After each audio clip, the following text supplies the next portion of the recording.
तो ये next topic में हम लोग energy consideration in LR circuit करने वाले हैं। एलआर सर्किट का मतलब क्या होता है? एल का मतलब हो गया इंडक्टर और आर का मतलब हो गया रेजिस्टर। यानी ये जो हमारा सर्किट है इसमें एल और आर दोनों रहेगा और एक डीसी सप्लाई लगा हुआ रहेगा। हम लोग जानना चाहते हैं कि ये वाला सर्किट में एनर्जी का कितना खर्चा या स्टोरेज हो रहा है। तो चलो ये वाला करते हैं, यानी एनर्जी एसोसिएटेड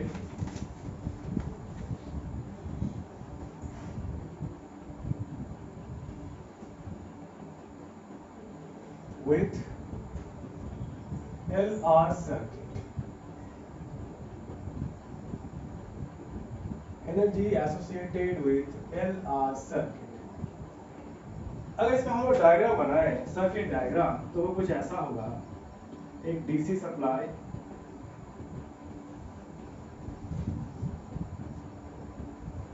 इंडक्टर, रेजिस्टर, ये सिंपलेस्ट फॉर्म में हम लोग बनाते हैं। इसको फैंसी फॉर्म बनाना है तो एक स्विच डाल सकते हो, रियोस्टेट डाल सकते हो, एमीटर, वोल्टमीटर, आगे जाके उठपटांग चीजें भर सकते हो इसमें। But those thing will not contribute in our derivation. हमारे डेरिवेशन के लिए जितना जरूरत है हम लोग बस उतना ही यहाँ पे बना रहे हैं, उतना ही सीख रहे हैं। एक्स्ट्रा चीजें ऑफ कोर्स डाल सकते हो, दोस विल नॉट कंट्रीब्यूट और रिड्यूस और any kind of effect in our derivation. तो यहाँ पर क्या होता है, इसको यहाँ से हम इसको वोल्टेज सप्लाई ईएमएफ ई का वोल्टेज सप्लाई दे रहे हैं ना। थोड़ा बड़ा करके लिखते हैं हम लोग ई का वोल्टेज सप्लाई दे रहे हैं। और अब जरा इसको समझना, यहाँ पे बैक ईएमएफ क्रिएट होता है सेम बिल्कुल ऐसा ही। तो हम लोग यहाँ पे इसको नाम दे देते हैं ई एल, यानी बैक ईएमएफ। और यहाँ पर रेजिस्टेंस तो आर है ही। अब जरा देखो, याद होगा अगर तुम लोगों को कर्चफ वोल्टेज लॉ, कर्चफ करंट लॉ जब हम लोग किए थे, केवीएल केसीएल, यहाँ पे हम लोग का करंट आई फ्लो हो रहा है यहाँ पे, तो यही आई यहाँ से भी जा रहा है, यहाँ से भी जा रहा है और यहाँ से भी आके यहाँ पे खत्म हो रहा है। केवीएल अगर यहाँ पे हम लोग लगाएंगे तो हम लोग क्या देखेंगे कि यही डायरेक्शन, इसी डायरेक्शन में अगर घुमाए तो ये ऐसे करके जा रहा है, ऐसे करके जा रहा है, ऐसे करके जा रहा है। यानी यहाँ से अगर शुरू किए हम लोग तो ई लिख सकते हैं यहाँ पे, ई यानी ईएमएफ यानी वोल्टेज सप्लाई जो हम लोग दे रहे हैं, दिस इज इक्वल टू, ये बैक ईएमएफ का डायरेक्शन उल्टा होता है तो ये हो जाएगा नेगेटिव ईएल प्लस, यहाँ पे आर है और आई है, ये हो जाएगा प्लस आई आर। ये हम लोग का केवीएल और केसीएल लगाएंगे तो ये वाला मिल जाएगा। एक बार प्रैक्टिस कर लो, समझ में आ जाएगा। Now we know that back EMF का फॉर्मूला क्या होता है, E is equal to minus L di by dt। तो we know that this E is equal to minus L di by dt।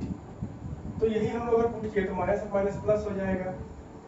EMF supply E is equal to L di by dt plus I R। Multiply this equation with I।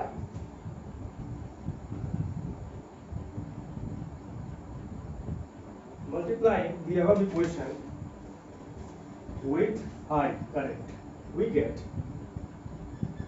EI is equal to LI di by dt plus I square R।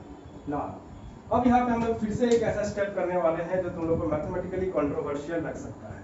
क्या करने वाले हैं, तुम लोग को हम पहले भी ये समझाए थे कि अगर di by dt को डिफरेंशिएशन की तरह ट्रीट करो तो डिफरेंशिएशन में हम लोग को मालूम है कि d by dx या d by dt, जिस पैरामीटर को भी डिफरेंशिएट कर रहे हो, ये जो दिख रहा है combination d by dt, this is a fixed combination. ये बिल्कुल वैसा ही होता है जैसे कि अलजेब्रा में हम लोग प्लस और माइनस कर रहे हैं। तो अगर हम कहीं पे ये अगर ऐसा लिख रहे हैं कि 2x plus y plus z, तो हम लोग प्लस और प्लस कभी काट नहीं सकते। This is totally a bizarre concept and a fool can only do this.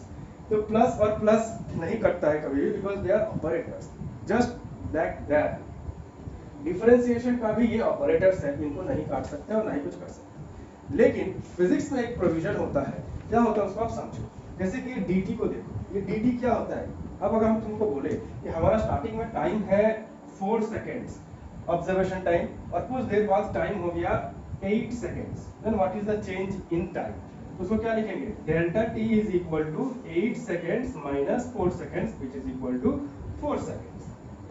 जब बहुत ही बड़ा चेंज हो, बहुत ही नोटिसेबल चेंज हो, तो हम लोग डेल्टा साइन इस्तेमाल करते हैं। अब बहुत ही छोटा चेंज हो, यानी सपोज अगर हम तुमको बोले कि 4 सेकेंड से 4.1 सेकेंड तक गए और इसी 4 सेकेंड से 4.1 सेकेंड को 1 करोड़ हिस्सों में डिवाइड कर दो, तो उस वक्त जो एक हिस्सा है वो कितना का चेंज होगा।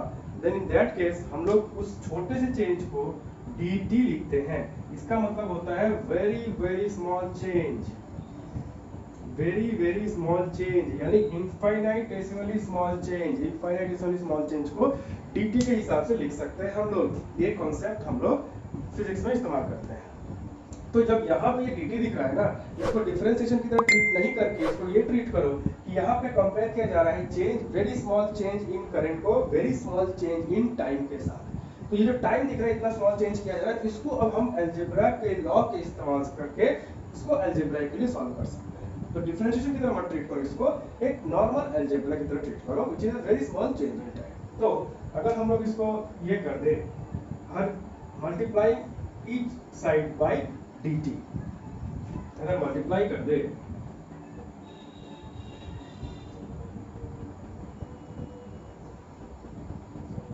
मल्टीप्लाइंग बाय dt, तो यही क्वेश्चन बन जाएगा dt नहीं, हाँ dt, चलो dt से मल्टीप्लाई करें तो क्या हो जाएगा e i dt which is equal to l i di plus i square r dt।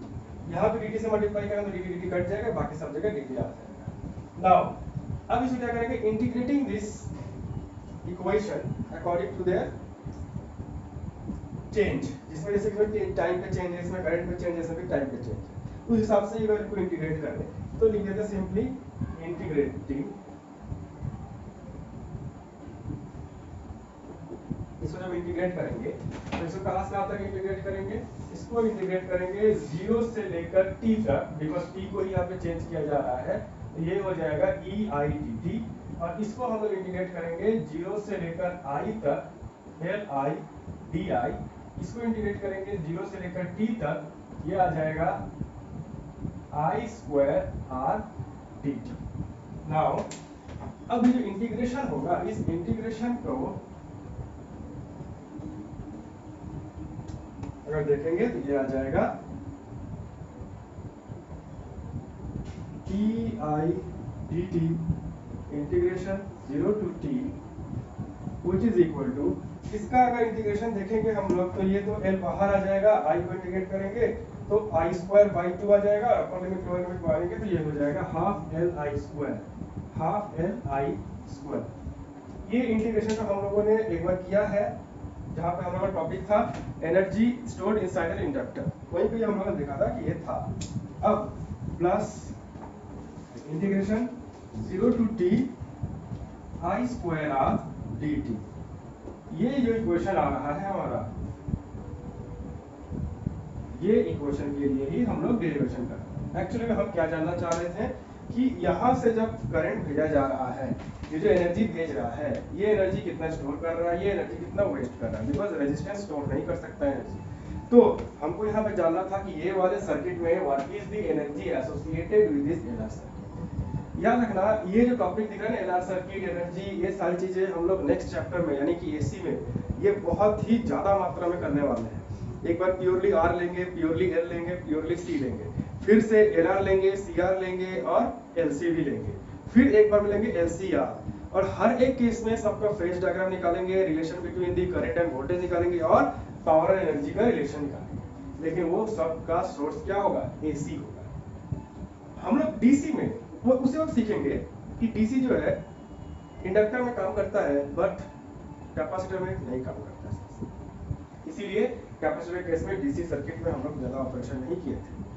अब यहाँ पर हम लोग देखें रेजिस्टर्स में डीसी काम किए थे, इंडक्टर में डीसी काम करता है, तो एल आर का डीसी कॉम्बिनेशन हम लोग को अब और कोई चैप्टर में चांस नहीं मिलेगा पढ़ने के लिए, इसीलिए यही तो उसका एनर्जी एसोसिएशन बता दिए निकाल के। तो ये रहा फॉर्मूला, ये तो energy stored inside an inductor, this is energy wasted in a resistor. इसको अगर ध्यान से देखोगे तो I square R T, I square R T किसका फॉर्मूला होता है, एनर्जी का। आई स्क्वायर होता है पावर, और पावर का टाइम होता है एनर्जी, आई स्क्वायर आर टी कितना टाइम के लिए ये दिया गया, सिंपल ये उसी का इक्वेशन है।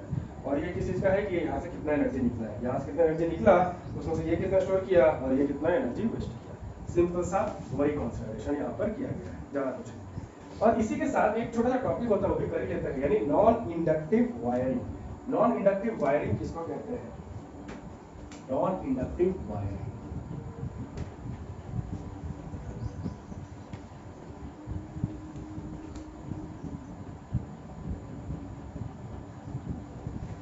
नॉन इंडक्टिव वायरिंग क्या होता है?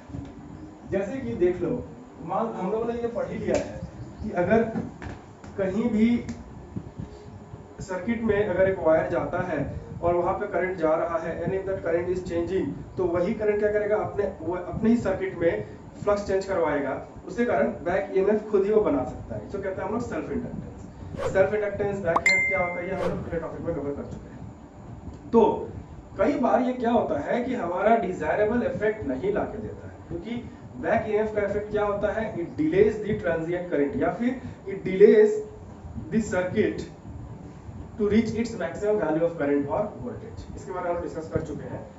तो बैक ईएमएफ जो है ना, वो अनडिजायरेबल इफेक्ट क्रिएट करता है, वो धीरे कर देता है। यानी जब डीसी सर्किट को ऑन करते हैं, अगर हम लोग ग्राफ बनाए फिर से दिखाएं, तो डीसी सर्किट जब ऑन करते हैं तो हम लोग को हमेशा से बताया गया है कि DC always gives us the maximum voltage, but this is not the true. DC हमसे 0 से शुरू होता है और 0 से शुरू होकर तब वो मैक्सिमम देता है। यानी ये जो पोर्शन दिख रहा है ना, ये पोर्शन बहुत ही छोटा होता है, इतना छोटा टाइम के लिए होता है। ये स्केल को अगर टाइम स्केल बोलते हैं और ये हो गया वोल्टेज या करंट, तो इतना छोटा टाइम के लिए ही ये राइज होता है कि हम लोग इसको नोटिस नहीं करते।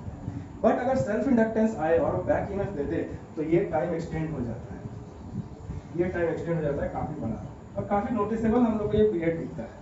जब हम लोग फास्ट स्विचिंग डिवाइसेस बना रहे हैं तो वहां पे ये हम लोग को ये मशीन को स्लो कर सकता है। इसीलिए नॉन इंडक्टिव वायरिंग का बनाया गया ये कॉन्सेप्ट बनाया गया। स्पेशली ये तुम लोग को लैब में मिल जाएगा, स्कूल का लैब में, जहाँ पे तुम लोग रेजिस्टेंस बॉक्स देखोगे। रेजिस्टेंस बॉक्स क्या होता है, बड़ा सा एक बॉक्स आ जाता है जिसमें कि की सिस्टम का रहता है। जो रेजिस्टेंस तुमको एक्टिवेट करना है उस रेजिस्टेंस का की निकाल दोगे, वो रेजिस्टेंस एक्टिवेट हो जाएगा। Resistance box is given to every student because it is easier to handle and easier to understand. अगर उसको हम लोग अच्छे से देखें तो उसका वायरिंग कैसा होता है वो दिखाते हैं। रेजिस्टेंस बॉक्स में क्या होता है कि एक बहुत ही मोटा सा एक रॉड रहता है ऊपर में, और ये रॉड बीच बीच में से गायब रहता है, just to break this circuit. अब क्या किया जाता है, ये वाले हिस्से में एक स्क्रू रहता है और ये वाले हिस्से में एक स्क्रू है। हालांकि ऐसा नहीं रहता है, ये क्या करता है, ये वाला घूम के जाके ऐसे गोल घूम के इधर जाके स्क्रू रहता है, यानी इस तरीके से रहता है, इधर से जाता है, इधर से घूमता है, फिर इधर से आता है, और यहीं पे दोस्तों रहता है। बट वो यहाँ बनाना पॉसिबल नहीं रहेगा, इसलिए हम बेसिक तुम लोगों को कॉन्सेप्ट दे रहे हैं, इस तरीके से बनाया हुआ रहता है।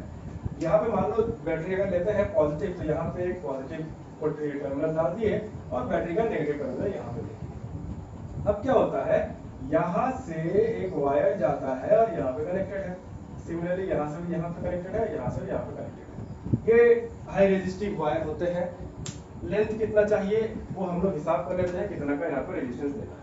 अब क्या हुआ रहता है कि यहाँ पे की रहता है, ये भी मेटल का ही रहता है, यहाँ पे इंसर्टेड रहता है, और ऊपर का प्लास्टिक का होता है, सेम यहाँ पर। इससे क्या होता है, जब ये कनेक्ट किए हैं तो करंट क्या करता है, करंट यहाँ से यहाँ तक, यहाँ से यहाँ तक इजीली चला जाता है। अगर हमको ये वाला सेक्शन एक्टिवेट करना है तो की को निकाल देंगे। जैसे ही की यहाँ पे निकलेगा, ये सर्किट क्या हो गया, ओपन हो गया। अब करंट कहाँ से फ्लो करेगा, यहाँ से जाएगा, करंट यहाँ से जाके यहाँ पे जाएगा। दैट मींस इस करंट को ये रेजिस्टेंस फेस करना पड़ेगा, इसका मतलब ये रेजिस्टेंस एक्टिवेट है। अब ये रेजिस्टेंस वायर अगर लंबा हुआ तो यहाँ पर क्या हो जाएगा, सेल्फ इंडक्टेंस के कारण यहाँ पे इफेक्ट कर सकता है रेडियो। तो यहाँ पर नॉन इंडक्टिव वायरिंग करना बहुत जरूरी है। ये नॉन इंडक्टिव वायरिंग कैसे करेंगे, काफी सिंपल होता है। एक वायर है लंबा सा, इस वायर को हम लोग लेंगे, इस वायर को आधा कर देंगे, काटेंगे नहीं, बेंड कर देंगे इस तरीके से, तो ये डबल बेंड वायर हो गया। अब इसी को गोल गोल गोल गोल गोल करके कर देंगे। इसका मतलब क्या होगा, इसको अगर देखें तो यहाँ पे अगर मान लो इसको नॉन इंडक्टिव वायरिंग की तरह करें तो इसको ऐसे बेंड करेंगे तो अच्छा हो जाएगा। और यहाँ से